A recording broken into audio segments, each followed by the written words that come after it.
Suggestion নামক যে প্রথাটা আমাদের অ্যাডমিশন সিজনে এখন চালু হয়ে গেছে, এইটা তোমার পুরো অ্যাডমিশন লাইফটাকে ধ্বংস করে দিবে। ইভেন এইটা দেখো কিভাবে তোমাদের ক্ষতি করে, আমি তোমাদের একটা বাস্তব উদাহরণ দেই। নর্মালি দেখো, বিশ্ববিদ্যালয়ের টিচার যারা আছেন তারা কিন্তু আমাদের থেকে বেশি আপডেটেড। অনেক টিচার আছে যারা আমাদের থেকে বেশি আপডেটেড, তারা জানে যে আমরা এই যে অ্যানালাইসিস করি কোন টপিক থেকে বারবার প্রশ্ন হচ্ছে। তো যারা এই যে প্রশ্ন কমিটিতে থাকে বা প্রশ্ন তৈরি করে, তারা কিন্তু এই বিষয়গুলো বোঝে, আমাদের থেকে ভালো বোঝে। তো তারা এটাও জানে যে এই যে প্রতি বছর আমরা প্যাটার্ন ধরে ধরে পড়ি, প্রতি বছর গিয়ে কমন পাই। তো তারা যদি হুট করে কোনো একটা বছর এই রকম চেঞ্জ করে দেয়, তাইলে কিন্তু তোমাদের ওই বিশ্ববিদ্যালয়ের স্পেসিফিক ওই ইউনিটের পরীক্ষাটা অনেক বেশি খারাপ হয়ে যাবে। তো তোমরা যারা সাজেশন নিয়ে এই বছর বিশেষ করে চট্টগ্রামে পরীক্ষা দিচ্ছ, বা চট্টগ্রামের যে পরীক্ষাটা তোমাদের হয়েছে, ওই পরীক্ষাটা তো বলো দেখি তোমাদের প্যাটার্ন কি পুরো চেঞ্জ হয়ে যায়নি? হ্যাঁ, গেছে।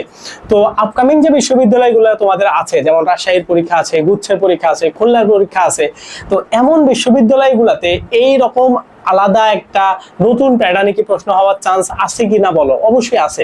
তার মানে যদি তোমরা ওই যে প্রতি বছরের সাজেশন, ওই বছরের প্যাটার্ন, এইগুলা দেখে দেখে দেখে দেখে সাজেশন নিয়ে নিয়ে পড়ো, তাহলে কিন্তু এই ধরনের প্রবলেমে তোমরা পড়তে পারো। ঠিক আছে? তো আমার তোমাদের কাছে একটা রিকোয়েস্ট থাকবে যে এইসব সাজেশনের পিছনে কখনোই দৌড়াবা না, একটা প্রিপারেশন নিবা। বিশেষ করে তোমরা যারা মানবিকের স্টুডেন্ট আছো, তারা যে কেন সাজেশন নাও এই জিনিসটাই আমি বুঝি না। কারণ কি দেখো, সাজেশন যদি তুমি নাও, তাহলে স্পেসিফিক একটা জায়গায় তুমি স্ট্যাক হয়ে গেলা, আটকে গেলা, ওইটা থেকে তুমি কখনো বের হইতে পারবা না, এবং আলটিমেটলি ওই জিনিসটা তোমার কাল হয়ে দাঁড়াবে। কারণ কি দেখো, যে স্টুডেন্টরা একটা মাত্র প্রিপারেশন নিছে, মানে সব টপিক মিলায়া কম্বিনেশন করে একটা প্রিপারেশন নিচ্ছে, তার কিন্তু আলাদা আলাদা বিশ্ববিদ্যালয়ের পিছনেও দৌড়ানো লাগে নাই। এই যে তোমরা যারা সাজেশনের পিছনে দৌড়াও, এদেরকে প্রত্যেকটা ভার্সিটির আগে আগে সাজেশন দেওয়া লাগে। এরা প্রত্যেকটা ভার্সিটির আগে আগে সাজেশন খোঁজো। কেন খোঁজো জানো? কারণ যে বিশ্ববিদ্যালয়ে সাজেশন নিচ্ছ, ওই সাজেশন পরে ওই বিশ্ববিদ্যালয়ে তুমি চান্স পাবা না। কারণ যারা সাজেশন আলটিমেটলি খোঁজে, ওরা কেউই চান্স পায় না। ওইখানে চান্স পাবা না, পরবর্তীতে নতুন একটা বিশ্ববিদ্যালয়ে সাজেশন নিবা, ওইখানেও চান্স পাবা না, কোথাও চান্স পাবা না।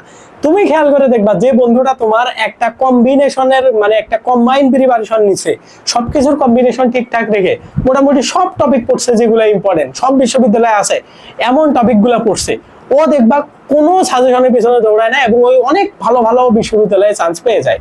সো আমার একটা তোমাদের কাছে রিকোয়েস্ট থাকবে যে তোমরা এই সাজেশনের পিছনে দৌড়াবা না।